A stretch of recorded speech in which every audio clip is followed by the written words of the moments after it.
Father, and of the Son, and of the Holy Spirit. Amen. Amen. Christ is among us. He is among us. Where it is. Morning, Father. How y'all doing? Okay today, at least? Getting through one day at a time, this crazy world of ours. So, God helping me, I'd like to tell you a story to maybe take your mind away from these present times of insecurity and uncertainty to a much more glorious time in our collective past, the 1980s.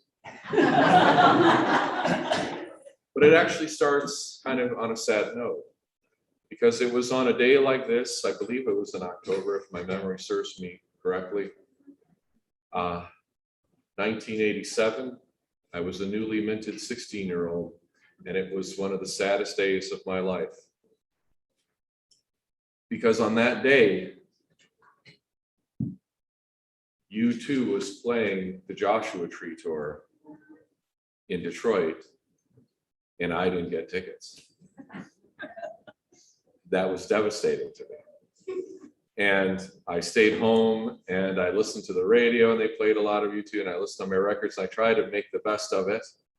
While my best friends were all at the show, at least they were kind enough to get me a concert t-shirt. That was a very important thing back then, to make sure you had the authentic concert t-shirt from the actual event, because that showed that you had actually been there. And of course, now I had one, but I hadn't actually been there. So I was like, I had to wear it with caution because I was complete fake and I didn't want to be caught. And it was just a kind of a reminder of shame instead of being what it should have been, right? This glorious gold lettered black and white and silver piece of art that it was. But I had it for many years, and it was a great blessing and a comfort nonetheless. And it was important to see U2, not just because it was just the hottest band or whatever. It was important to me. It was one of my favorite bands, and it was a very important band at the time, in particular for those who were Christians, because it was one of the few bands where the members were believers. They weren't, they decided early on in their career not to go the route of Christian contemporary music, which, as Hank Hill wisely said, is not making Christianity any better, it's just making rock and roll worse. So they decided to be true rock and roll heroes, and they were. And I remember when the Unforgettable Fire Tour, which was the album before it came out, and the kids, I was just maybe a freshman, and the kids who went to that came back to school the next day, like literally illumined, like they had come off the mountain and were glowing. And they would say, oh, man, dude, it was a religious experience. And that was the expectation. And anyone who saw them at the time knows what I'm talking about, or even saw videos. It was powerful. The way that they approached the music, they brought the gospel into their music. They weren't afraid to talk about faith. They weren't afraid to be prophetic in a time when the face of Christianity was what? Jim and Tammy Faye Baker? I mean, it's horrible. But they were there speaking truth to power, challenging us in our hypocrisy, in our materialism in this culture. They were challenging us to see the gospel in the face of people like Nelson Mandela and the prisoners of conscience in South Africa, the victims of the displacements in Latin America, the disappeared of Chile, the victims of the IRA bombings in Ireland, and so forth. I mean, it made you a culturally citizen of the world. It made you aware. And yes, we look back at it and maybe say it was kind of idealistic, or maybe it was naive, but it was real. And for when you're 16 years old, it's powerful. And it made me realize, yeah, there's something about this. And I thirsted for that religious experience. I wanted to be in that room. I wanted to be one of the illumined. I wanted to be present when the lights came up and the sound came on. I wanted to be part of that. And I chased that experience that I didn't have as a 16-year-old for another 30 years. I went to as many U2 concerts as I could afford to, over the next 30 years, plus I lost count of them, and plus any number of other concerts. And I did have great experiences that I would even call religious experiences at many different shows of many different events. Very powerful things that shaped me and who I am today. But it was never that experience. And no matter what I wanted, it would never be that experience. And so about 5 years ago, they had the 30th anniversary tour of the Joshua Tree, and they said, we're going to play the whole album. I was like, this is my chance. Redemption has come. And I went, and it was great. But at the end, I kind of turned to my wife and I said, I think I'm okay now. I think I'm all right. I don't need to chase it anymore. And I haven't really chased any of those experiences since, so I've had a few good ones even then. But why am I telling you this wacky story? Because the difference between me at 16 and the difference between me at 46 is that by then, at the end, I'd been a priest of the Orthodox Church and been in the church for over 20 years. And I didn't need to go to the liturgy of the rock gods anymore to have a religious experience. In fact, for as good as those experiences could be, and they can be really good, I've had Pascha every single year. I've had Holy Week every single year. I've had the Divine Liturgy essentially every Sunday for those 20 years. I've had a front row seat at the most important gig that exists in the world. That is what changed me. And I thought about that and that change and that shift as I was reading the readings for today, especially Hebrews, talking about, we have an altar from those who serve at the tabernacle have no right to eat. And I thought about that challenge that Christians had in that first century as they realized we're not going to be able to go to the temple anymore. First, because we're not being allowed to, but then after the Romans, it's not even there anymore. That opportunity to have that ultimate religious experience of the Jewish people, to be at the temple. And even then, the second temple wasn't like the first temple. It was like, it didn't have the holy presence of God. A lot of people felt that they had kind of sold out, and it just wasn't the same as the early years.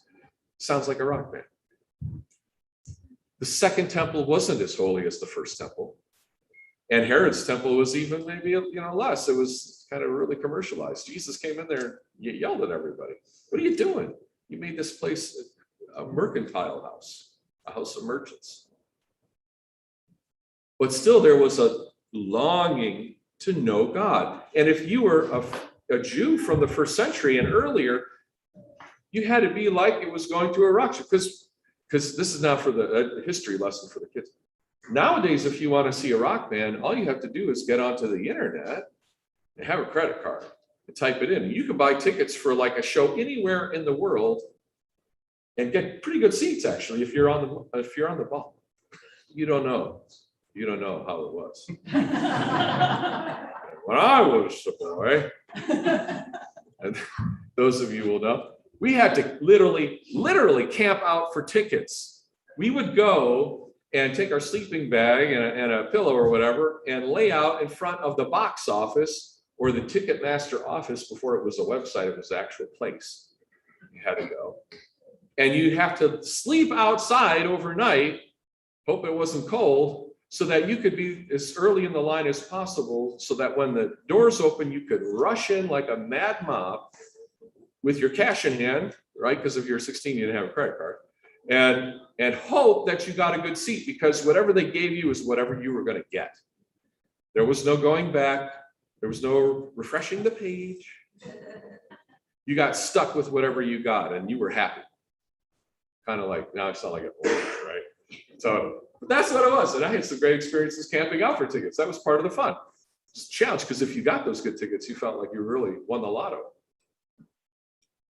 The first century Jew had to do effectively the same thing. If they wanted to have the religious experience par excellence, yeah, they could go to synagogue and yeah, they could pray at home, but really it was about going to the temple in Jerusalem and walking those steps and saying those prayers of ascent. So we still sing in Matins actually every Sunday. And going up and coming face to face with the place where God sat on the Ark of the Covenant, where he met and talked with the people of God face to face with Moses. That was the place to be. That was the building to be in and the experience to have. But then it was no more. Then it was over. And first century Christians had to figure out, how do we make sense of our experience now? Because we kind of like the temple too, actually. We were there, the apostles were there at Solomon's porch preaching and teaching. It was an important part of the first century church too. It was the place where God sat. But as the Lord said, the time is coming, and now is, where you won't have to go to Jerusalem or to some mountain, or you won't have to camp all night to have the experience of God. But those who worship him will worship him in spirit and in truth. And everywhere they are gathered, 2 or 3 even, in my name, I will be with them. This is the change that Christ brought to our experience of God. We now don't have to go chasing an experience for years of our life. If you go on pilgrimages, that's great. But if you can't find God in this room on a Sunday or before your icon corner at home any day of the week, you're probably not going to find him when you go to a holy monastery or to the Holy Land. People ask me, have you gone to the Holy Land, Father? I'm like, why would I? Why would I want to go there? What's there? A bunch of tourist traps? I mean, yeah, I think it'd be cool to historically see it, but I know now. You know what it is. It's the reality is that I don't need to chase that. I can come every single Sunday here and be with you, excellent people, and come face to face with God. And all of us can, if we have the eyes to see and the ears to hear and the hearts to receive it. Just like you can go on YouTube now and watch all the old concerts, I guess. I feel like you're there a little bit, but here it's even more. We used to reach out and try to touch our rock gods. Reach down and touch me. Say hi to me. Had a couple stage dive onto me, so I have had that experience. It's not fun. But we don't have to do that with God. God says, I'm coming to you. Open your mouth and let me in. Taste and receive. Know that I am God. Know that I'm good. So brothers and sisters, may God bless you and fill you and enlighten you and illumine you. Every single day you come to worship him. May you walk down the steps of this church like Moses, with so much light that people can't even look you in the eye. That's what we're called for here. That's what this place is meant to be. So let's do it. Christ is among us. He is among us.